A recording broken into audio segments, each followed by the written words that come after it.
மழைக்கால மேகம் ஒன்று மடி ஊஞ்செல்லாடியது. இதற்காகத்தானே அன்று ஒரு ஜீவன் வாடியது.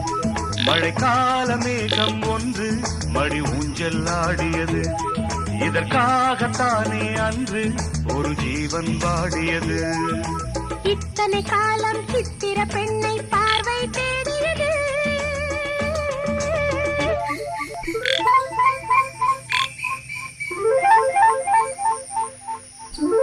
ஒரு பாடல் பாடியது.